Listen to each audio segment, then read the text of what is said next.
महादेव शिव के माता पिता कौन थे? हिंदू धर्म के प्रमुख देवताओं में भगवान शिव जी का स्थान सर्वोच्च है। भगवान शिव मनुष्य के मन को पढ़ने वाले माने गए हैं। कहा जाता है कि शिवजी के शरण में आने भर से भगवान अपने भक्त के कष्ट और कामनाओं को समझ लेते हैं। भगवान शिव जी ने अपने शरीर से देवी शक्ति की सृष्टि की है, जो उनके अपने अंग से कभी अलग होने वाली नहीं थी। देवी शक्ति को पार्वती के रूप जन्म से जुड़ी बातें शिव पुराण में उल्लेखित हैं। शिवजी के माता पिता कौन है, यह जानकारी भी शिव पुराण में मौजूद है। तो आइए आपको शिव जी से जुड़े कुछ रोचक तथ्य बताएं।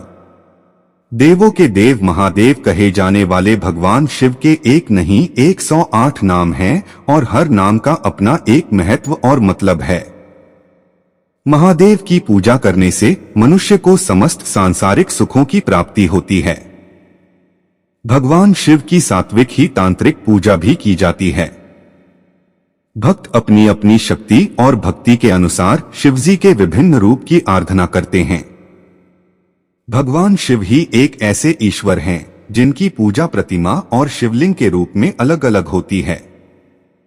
भगवान शंकर की पूजा उनके परिवार समेत करना अनिवार्य होता है और शिवलिंग की पूजा में शिवजी को अकेले या देवी पार्वती के साथ पूजा जाता है में जाना गया है और भगवान शिव को अर्धनारीश्वर के रूप में जाना जाता है। देवी शक्ति को प्रकृति गुणवती बुद्धि तत्व की जननी तथा विकार रहित माना गया है। श्रीमद् देवी महापुराण के अनुसार भगवान शिव के पिता के लिए भी एक कथा है।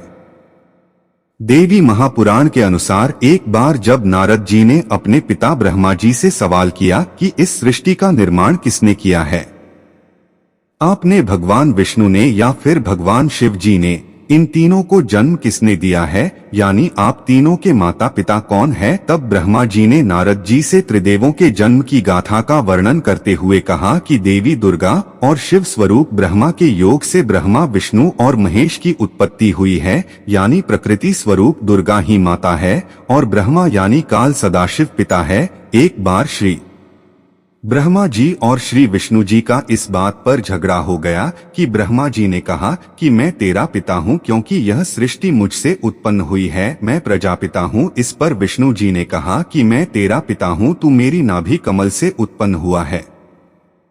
जब इन दोनों का झगड़ा हो रहा था तब सदा शिव ने विष्णु जी और ब्रह्मा जी के बीच में आकर कहा है, पुत्रों, मैंने तुमको जगत की उत्पत्ति और स्थिति रूपी दो कार्य दिए हैं। इसी प्रकार मैंने शंकर और रुद्र को दो कार्य संहार और तिरोक्ति दिए हैं। मुझे वेदों में ब्रह्मा कहा है, मेरे 5 मुख हैं, एक मुख से अकार, अक, दूसरे मुख से उकार, तीसरे मुख से मुकार, म, चौथे मुख से बिंदु डॉट तथा 5वें मुख से नाद शब्द प्रकट हुए हैं। उन्हीं 5 अवयवों से एकीभूत होकर एक अक्षर ऊ बना है। यह मेरा मूल मंत्र है।